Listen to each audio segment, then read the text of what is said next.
Hey everyone, and welcome to This Explainer. Today we're unpacking a very specific spiritual framework from Francis Ugbeikwu Idol's document, Becoming a Person God Can Use.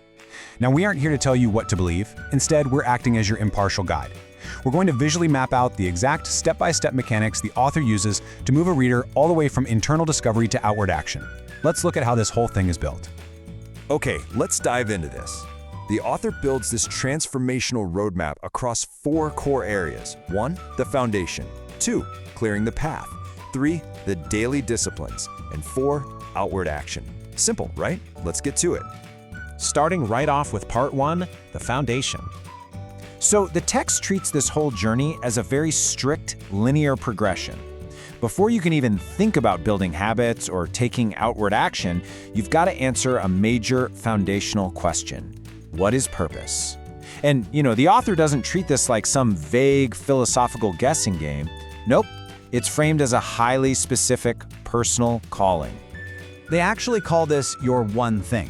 In this framework, finding that one thing is absolutely non-negotiable. The text outlines very precise steps to discover it, treating this unique purpose as the absolute bedrock for everything else. Without it, you literally can't build the rest of the structure. It's that crucial. Now, what's really interesting about this next concept is a structural pattern that pops up over and over throughout the entire document. The author constantly pairs 2 specific things together. On the left side, you have personal prayer, which is all about quiet internal reflection. But on the right side, you have personal prophetic proclamation, an active, outward vocal declaration. It's a really deliberate rhythm. You reflect inwardly, and then you declare it outwardly to lock it in. Moving right along to part 2, clearing the path. Okay, so once that foundation is set, the text says you have to systematically bulldoze any roadblocks. First up, you lay aside the weight, which means actively ditching your personal hindrances. The golden rule here is confront to conquer. You have to face your own limitations head on. Only after you do that, according to the source material anyway, does any sort of divine intervention step in. And this brings us to a really catchy phrase pulled straight from the document: resident and president. The author makes the case that truly surrendering to God's will means he can't just be hanging out in the background of your life, just a resident. He has to be the active director, the final authority, the president. It's a super memorable way to package the idea of total, uncompromising surrender. All right, part 3, the daily disciplines. So once those limitations are cleared out, how does the author suggest you actually maintain this connection? Well, inspiration alone won't cut it. You need rigorous daily habits. The first one? Prayer. But the text doesn't treat this casually at all.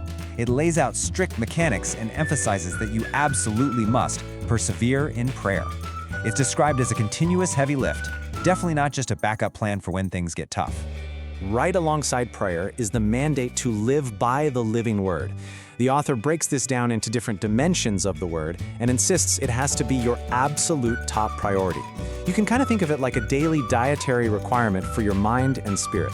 You don't just read it, you consume it, so that real transformation just naturally follows. When we get to the core message of the document, it centers entirely on this one concept: Jesus Christ is waiting. Structurally speaking, the text positions this figure as the ultimate answer and solution to all those limitations we were just talking about. It's presented as the main focal point that supposedly makes all of these daily disciplines actually work. Let's move to and see how this builds into part 4, outward action. Up until now, everything in this framework has been pretty internal and preparatory, right? Well, now the text shifts gears into generating visible, tangible proof. So the crucial point here is how the author defines faith in this stage. They call it the currency of the kingdom. In this view, faith isn't just some passive feeling. It's an operational tool with actual purchasing power.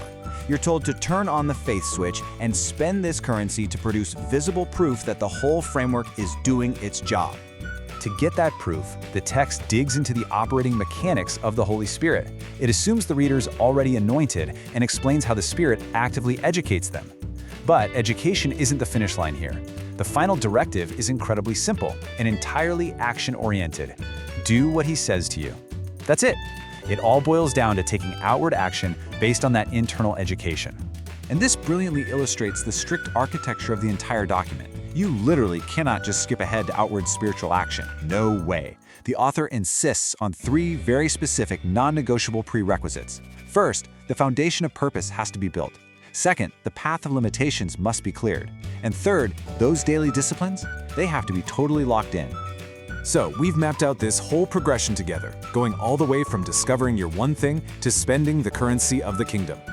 Looking at this highly structured framework, I want to leave you with a question to chew on.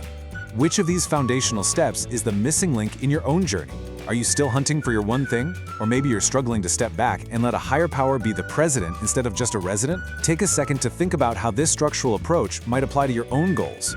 Thanks so much for joining me for this explainer, and keep exploring.